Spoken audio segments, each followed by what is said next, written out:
Sebab itu, jadilah penurut-penurut Allah, seperti anak-anak yang kekasih, dan hiduplah di dalam kasih, sebagaimana Kristus Yesus juga telah mengasihi kamu, dan telah menyerahkan dirinya untuk kita, sebagai persembahan dan korban yang harum bagi Allah.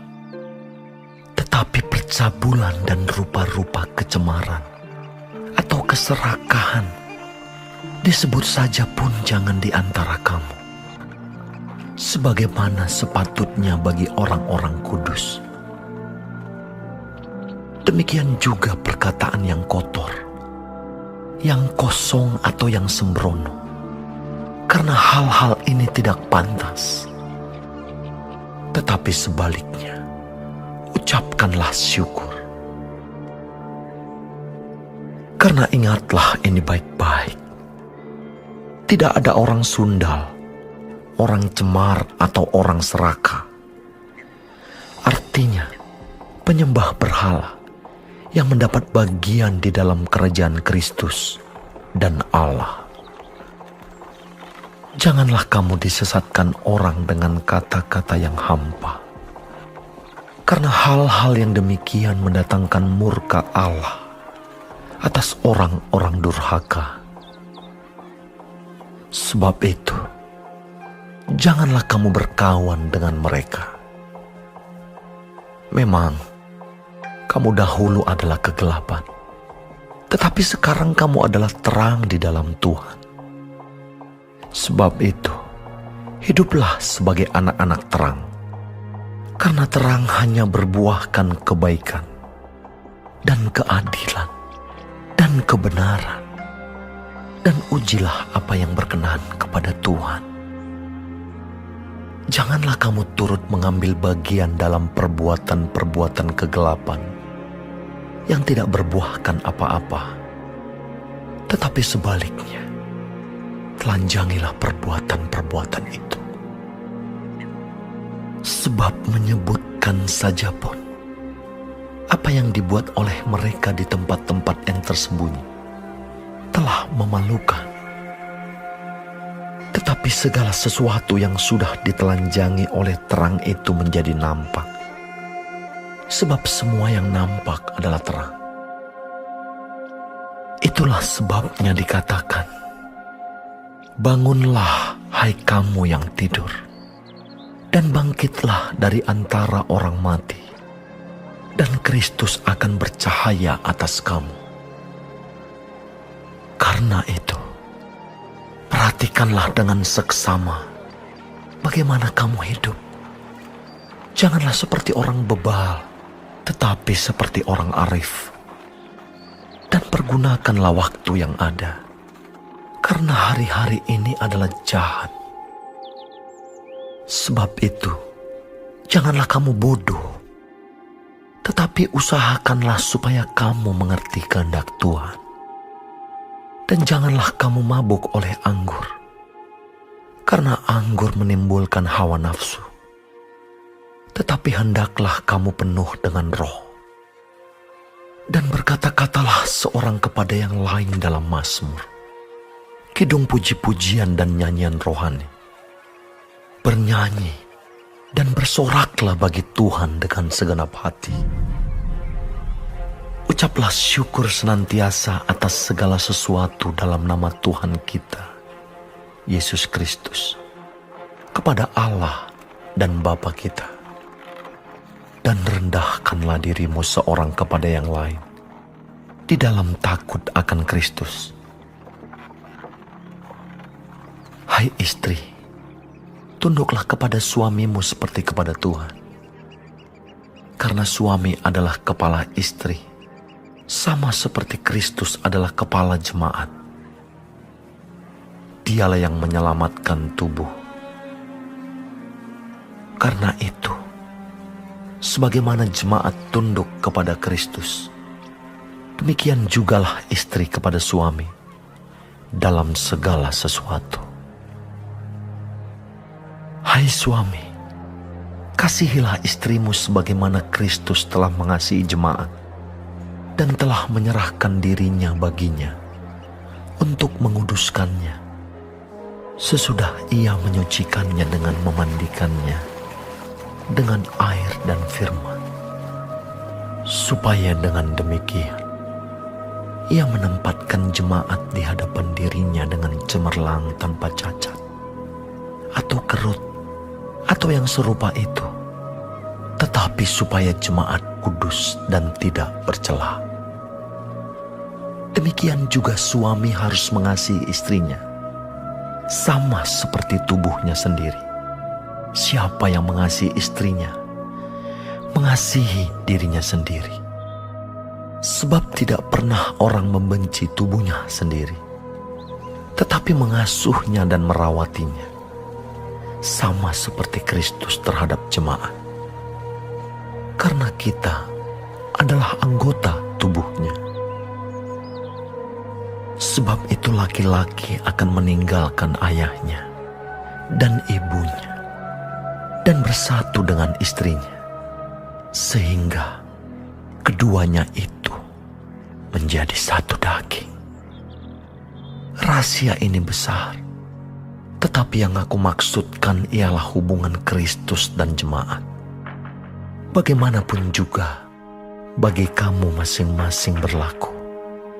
Kasihilah istrimu seperti dirimu sendiri, dan istri hendaklah menghormati suaminya. Shalom saudara-saudaraku yang dikasihi Tuhan Yesus. Puji Tuhan, haleluya. Kalau kita masih diberi kesempatan hidup sampai hari ini dan dapat mempelajari kebenaran firman Tuhan dari Efesus 5. Tuhan Yesus memberkati. Rasul Paulus melalui ilham Roh Kudus mengajarkan beberapa hal penting bahwa orang percaya harus hidup mengikuti teladan Kristus. Dalam hal ini Tuhan Yesus telah memberi contoh. Ia mengasihi kita dengan kasih yang besar. Ia mengorbankan dirinya supaya kita bisa hidup dalam keselamatan. Jadi, sebagai anak Tuhan Yesus atau anak terang, kita harus belajar mengasihi sesama lebih sungguh. Selanjutnya di ayat 4, Rasul Paulus mengingatkan orang percaya untuk tidak mengundangkan atau tidak terlibat dalam percabulan, cerita-cerita porno, dan lain sebagainya. Karena kita hidup harus mencerminkan hadirat Tuhan melalui diri kita. Kita tidak mungkin bisa mempermuliakan Tuhan dan memberitakan tentang kebaikan Tuhan yang besar itu jika kita kerap kali bicara kasar dan cabul. Selanjutnya di ayat 5-7, melalui ilham Roh Kudus, Paulus mengajarkan bahwa kita harus berteman dengan orang-orang yang belum percaya kepada Kristus dengan satu tujuan, untuk mengajar dan membawa mereka kepada Kristus. Kita harus waspada, jangan sampai sifat-sifat yang jahat, yang tidak bermoral, tidak hormat pada Tuhan mempengaruhi hidup kita sehingga kita menjadi jahat. Seperti persundalan, cemar, serakah, penyembahan berhala, semua itu membuat orang tidak bisa masuk dalam kerajaan Allah. Jadi ditekankan supaya saya dan saudara mampu mempengaruhi secara positif komunitas kita supaya hidup sesuai dengan firman Tuhan, bukan sebaliknya. Selanjutnya di ayat 8, Paulus mengajarkan sebagai orang percaya, perbuatan kita harus mencerminkan iman kita. Kita harus hidup benar, tidak bercela, supaya hidup kita bisa mencerminkan kebaikan Tuhan pada banyak orang. Selanjutnya di ayat 10-14, kita belajar bahwa kita harus menghindari atau menolak untuk terlibat pada perbuatan-perbuatan kegelapan yang tidak berbuah apapun, tidak berkenan pada Tuhan. Seperti contohnya kesenangan atau kegiatan-kegiatan yang menimbulkan dosa. Bahkan Rasul Paulus menyuruh kita untuk berani membongkar habis, menelanjangi, tidak kompromi dengan perbuatan dosa tersebut. Bukan hanya diam. Jika hanya diam dan pasrah, itu sama dengan setuju dengan perbuatan-perbuatan yang salah itu. Tuhan membutuhkan orang-orang yang mau berjuang untuk hal yang disebut kebenaran berdasarkan firman Tuhan. Tuhan tolong kita untuk bisa berjuang melakukan hal-hal yang benar. Saudara, selanjutnya di ayat 18 dan seterusnya diajarkan mengenai orang percaya harus berani menyatakan kebenaran dengan terbuka, berlandaskan kasih kepada Tuhan dan sesama. Diajak, ayo bangun dari tidur, bangkit dari ketidakpedulian, bangkit dari kelemahan, bangkit dari ketakutan, bangkit dari rasa segen gak enak.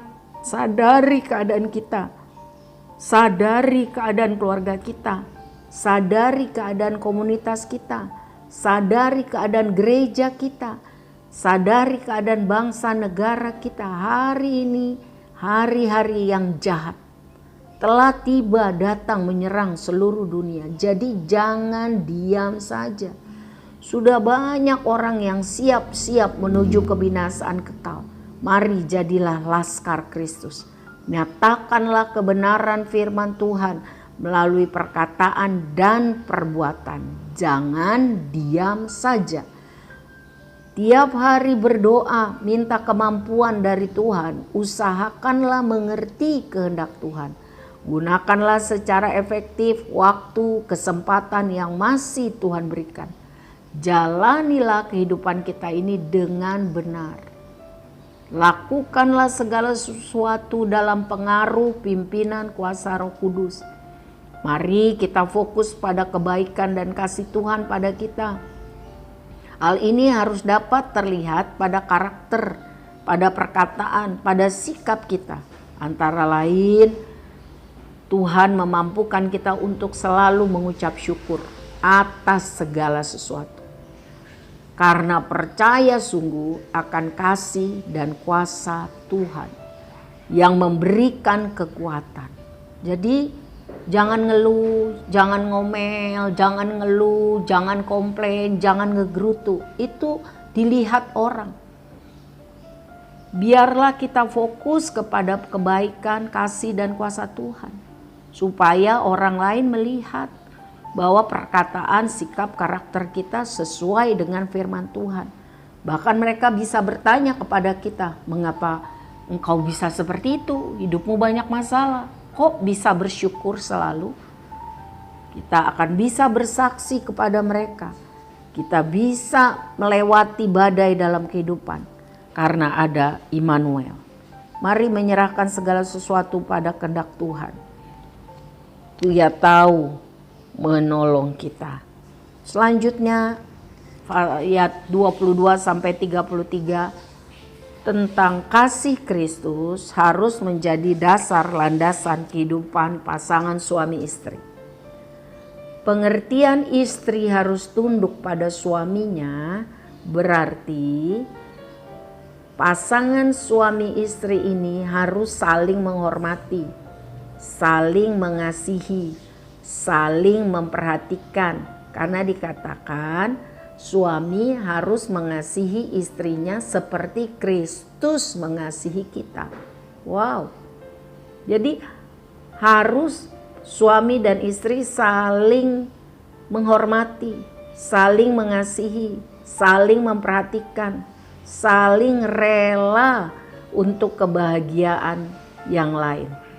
Tidak boleh ada yang egois. Hal ini bisa terjadi jika suami dan istri itu masing-masing mempunyai hubungan yang kuat, yang akrab dengan sumber kehidupan dan kebenaran, yaitu Tuhan Yesus. Di dalam Galatia 3 ayat 28 dicatat bahwa ada kesetaraan bagi semua orang yang percaya kepada Kristus. Wanita dan pria di dalam Yesus Kristus setara. Perkawinan seharusnya menjadi gambaran yang indah Perkawinan Kristen seharusnya adalah simbol hubungan antara Kristus dan gerejanya. Yang dimaksud adalah penyatuan yang kudus, hubungan yang sangat berharga nilainya, saling memperhatikan dan memperdulikan, lemah lembut dan rela berkorban, dan terpelihara dalam kekudusan dan kesucian. Saudara, firman Tuhanlah yang menguduskan kita. Sebab itu pasangan suami istri harus benar-benar mendasarkan hidup pribadi, hidup keluarga pada kebenaran firman Tuhan. Tuhan tolong saya dan saudara supaya dapat mempraktekkan kebenaran firman Tuhan ini. Amin. Tuhan memberkati kita semua.